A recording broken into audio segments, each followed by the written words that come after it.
So what do the Yankees really need to address this offseason?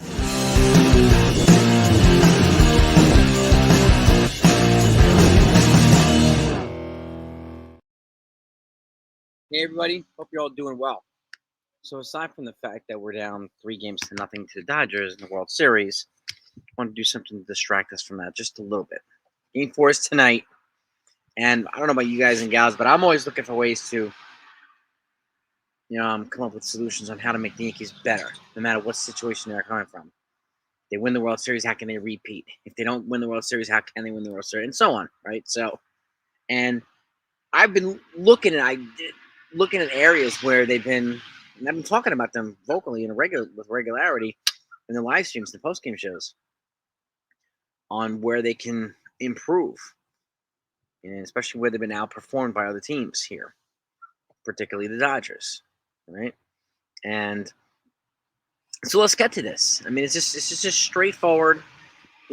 Some of these might be a little bit underrated, but maybe you'll understand why I'm saying what I'm saying for a little bit as well. And again, if you're not subbed to this channel, please make sure you're subbed to this channel. I always greatly appreciate people subscribe to the channel, hit their notifications. That way, we're going to be busy this whole entire offseason.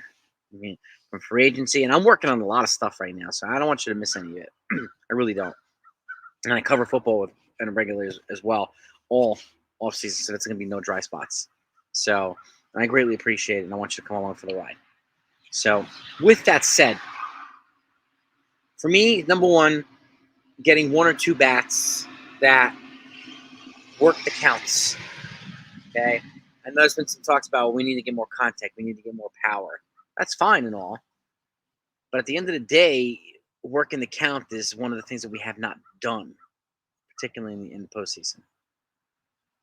We went from a team that led in home runs and walks to a team that's not really doing much now, right? And the Yankees obviously picked the worst time ever for the bats to go cold in the World Series. And I'm not surprised, too, they had 2 consecutive weeks off, right? 2 consecutive after each round. After LDS into LCS, they had a week off. And then they had a week off, too. I'm not surprised. I mean, it's also not an excuse. It's just a fact, okay? But 2 guys that can work the counts. And I'm working on my list right now. I'm going through all the free agent possibilities, the trade possibilities, and so on and so forth. But working the count is important. When the Yankees were at their best, they were getting starting pitchers to 100 pitches in the 4th and 5th inning easily. And we're not doing that now. One of the things the Dodgers have done is they've given length in this World Series. Each guy has 5, 6+ innings. We have barely got through the 4th, some of our guys. So, with the exception of Garrett Cole, our other starters aren't really given much. We need another guy to complement Garrett Cole to give us length. That way we can do what the Dodgers are doing, as deploying their bullpen at full force. And instead of having to use them for 6 innings in a game, they're using them for 3 or 4. And when you have a bullpen that's that deep, you can do that. Okay? So that, to me, is absolutely critical. And this is how a way that the Yankees can potentially get to the starting rotation and maybe get teams to overwork their bullpen. It's just a strategic thing for me. And again, I think, a lefty bat and a righty bat would probably be a good idea on both sides. I like what Tommy Edman has done with the Dodgers. Getting a guy like Tommy Edman would be a good idea. And obviously a third baseman who can fit who can hit at the number 4 spot would be a good idea too. And I talked about these things a lot over the last couple months. So we'll continue to talk about this offseason too. But that's number 1. Number 2 is 2 hard-throwing relievers, 1 lefty, 1 righty. Okay? I've mentioned names. I'm gonna give my blueprint to get the Yankees back to the World Series for 2025. I'll have specific names and specific, everything. Working on that now. I wanted to wait until the World Series to end before we get really into details. So, but 2 hard-throwing relievers. One of the biggest complaints that I've heard is the Yankees don't have enough bullet-throwing relievers. Like the Dodgers have guys that throw 100 with regularity. Who do we have that throws that hard in our bullpen? Not many. Hardly anybody. right? So one guy, one righty, one lefty would probably be a good idea here. Would give us some really, really, really potent weapons to take the momentum away from other teams. And there's no break from this Dodgers bullpen. Zero. I mean, they're having a bullpen game today in Game 4 against Luis Hill. So maybe the Yankees will get to some of these guys, but their bullpen is deep enough that they could also still do a bullpen day and still be ready for tomorrow, for Game 5, if we get to a Game 5. We'll take it one day at a time. But two hard-throwing relievers, one from lefty side, one from righty side, I think would be a good idea. Number 3 is a starting pitcher, and going back to this, a starting pitcher who throws length with regularity. Okay? We need somebody beyond Cole. We need Nestor Cortes not Nestor Cortes. We need Carlos Rodon to do what he did this year again in regular season, right? We need 170, 180 innings from these guys, or 200 or close from Cole. But we need another arm. If they get a Corbin Burns, that would be fantastic. But I don't know if that's what their plan is going to be this offseason yet.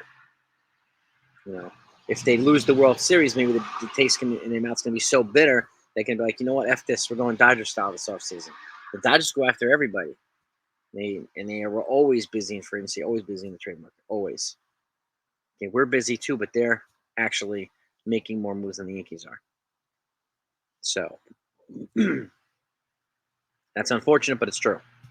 Okay, and lastly, to me, is improve the infield defense. A part of that, to me, is moving Jazz Chisholm to second, where he's a superior defender, and getting a third baseman in free agency or in a trade that complements Jazz, Volpe, and who has a good arm. So whoever's playing first base next year can actually have somebody with competent throws to him. Not saying Jazz hasn't been doing that. He's much better with his arm than he is with his glove.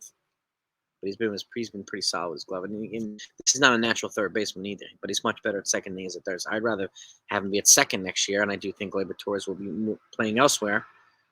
I'd rather have Jazz at second and bring in somebody for third base. And somebody who can provide good defense and hit well and work the count. Okay? This is why I'm so selective with certain things. Working the count to me is really important. Getting the opposing starters out of there sooner than later is one of the things the Yankees were relentless doing. It's one of the things the Dodgers are doing right now. Working the counts, drawing walks, doing this, putting guys on base, moving guys over, driving them in. That's what the Yankees need to do. They haven't been doing it all really during the World Series. So, I could sit here and complain about Aaron Judge, and I'm not going to do it. Everybody else is doing it. What's the point? Right? With the exception of Juan Soto and Giancarlo Stanton, the rest of the offense is hitting about 180. The Yankees in the World Series. That is not good enough. Okay? Not in the World Series.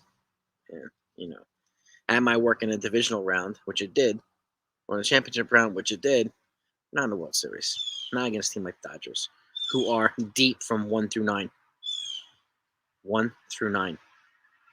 So, those are my little nitpicky pieces. Your thoughts. Specifically, where should the Yankees improve? Where can they take the next step forward? I hear a lot of, they need to get tougher manager. And what's a manager going to do? Not going to trash his players in public. You're not going to see him berating his players on screen. Okay, and that's not going to happen. That's one reason why Girardi is not here. He wore out his welcome because of what he did that, and he did it again in Philly and wore out his welcome there too. When you don't win to back up that type of stuff, you're going to wear out your welcome, unfortunately.